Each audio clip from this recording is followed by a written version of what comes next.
உங்கள் மனக்கண்ணில் நீங்கள் ஒன்றை பார்க்குறீங்க அப்படின்னா நிச்சயம் அது ஒரு நாள் உங்கள் கைகளில் தவழும். ரொம்ப அழகான வெற்றி மந்திரம் இது. இது குறித்து தான் நான் உங்களோட பேச போகிறேன். ஜெயிப்பதற்கான ரகசியங்கள் குறித்து உங்களோட பேச போகிறேன். இது விஜயன் மோட்டிவேஷன்.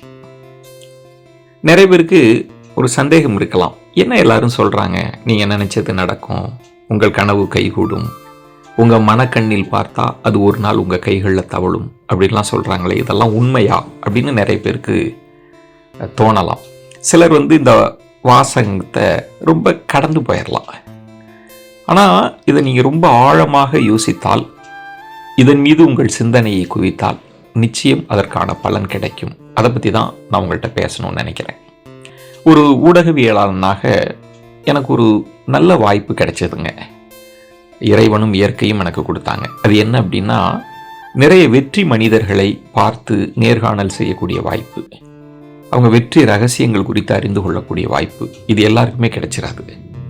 நிறைய தன்னம்பிக்கை புத்தகங்களை படிப்பேன். அதில் இருக்கிற விஷயங்களை இவங்களோட நான் பொருத்தி பார்த்துருக்கிறேன். எல்லாரும் ஏதோ அதிர்ஷ்டத்தாலெல்லாம் ஜெயிக்கலை.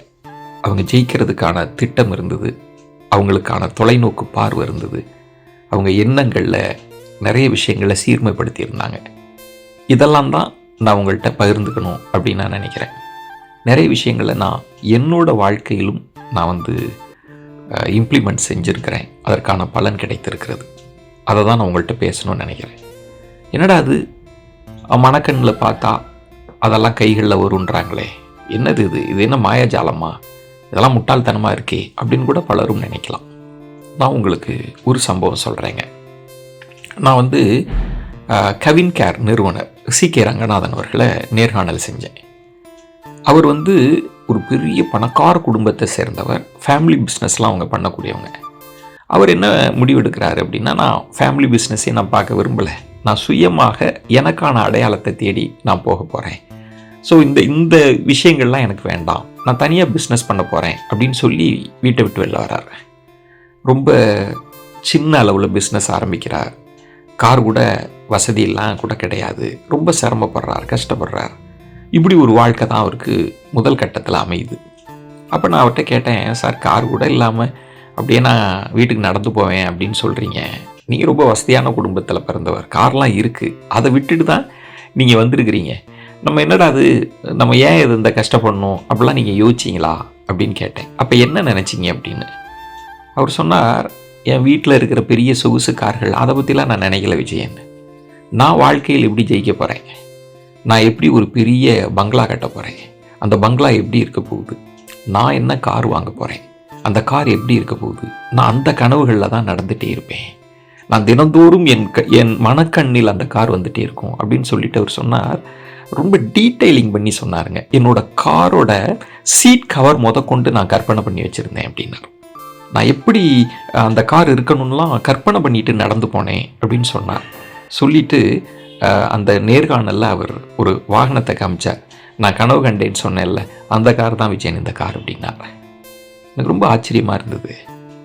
நீங்கள் மனக்கண்ணில் காணக்கூடிய விஷயங்கள் ஒரு நாள் உங்கள் கைகளில் கைகூடும் என்கிற வார்த்தை ரொம்ப சத்தியமான வார்த்தைங்க. இது எப்படி நடக்கும் ஒரு கேள்வி இருக்குல்ல. அங்கு தான் எல்லாருமே பிரபஞ்ச ரகசியம், ஈர்ப்பு விதி பற்றி பேசுகிறாங்க. நீங்கள் ஒன்றை ரொம்ப ஆழமாக நினச்சிங்க அப்படின்னீங்கன்னா, ஆத்மார்த்தமாக அது குறித்து சிந்திக்கிறீங்க, உங்கள் எண்ணம் அது பற்றி இருக்குது அப்படின்னா, அது சம்பந்தமான விஷயங்களை பிரபஞ்சம் உங்களுக்கு கொண்டு சேர்க்கும். இது ஏதோ ரொம்ப பெரிய மாயாஜால வித்தை அப்படிலாம் நினச்சிக்காதீங்க.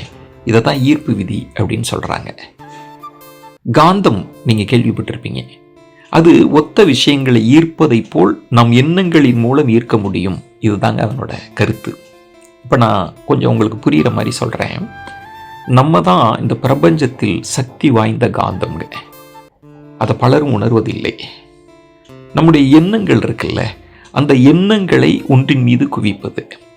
இப்போ நீங்கள் ஒரு நல்ல வாகனம் வாங்கணும்னு நினைக்கிறீங்க, ஒரு பெரிய வீடு கட்டணும்னு நினைக்கிறீங்க, அது பற்றியே நீங்கள் சிந்திப்பது, அதை விஷுவலைஸ் பண்ணி பார்ப்பது, அந்த மனக்கண்ணில் நீங்கள் எப்படி ஒரு வீடு வாங்க போகிறீங்களோ அந்த வீடு உங்கள் மனக்கண்ணில் வரணும். அந்த அளவுக்கு உங்கள் ஆழ் மனதில் அந்த எண்ணங்கள் ஓடிட்டே இருக்கணும். அப்படி ஓடிட்டே இருக்கிறப்ப என்ன ஆகும் அப்படின்னா, இந்த எண்ணங்கள் பயணப்பட ஆரம்பிக்கும், எண்ணங்கள் பயணிக்கும் அப்படின்றாங்க. ஐன்ஸ்டீன் ஒரு இடத்துல சொல்றார், இந்த உலகின் ஆகச்சிறந்த கண்டுபிடிப்பு அப்படின்னு நீங்கள் எதை பார்க்குறீங்க அப்படின்றப்போ ஐன்ஸ்டீன் சொல்றார், மனித குலம் எண்ணங்களின் மூலம் தங்களை மாற்றிக்கொள்ள முடியும் என்று கண்டடைந்ததே அதுதான் இந்த உலகின் ஆகச்சிறந்த கண்டுபிடிப்புன்னு ஐன்ஸ்டீன் சொல்றார்.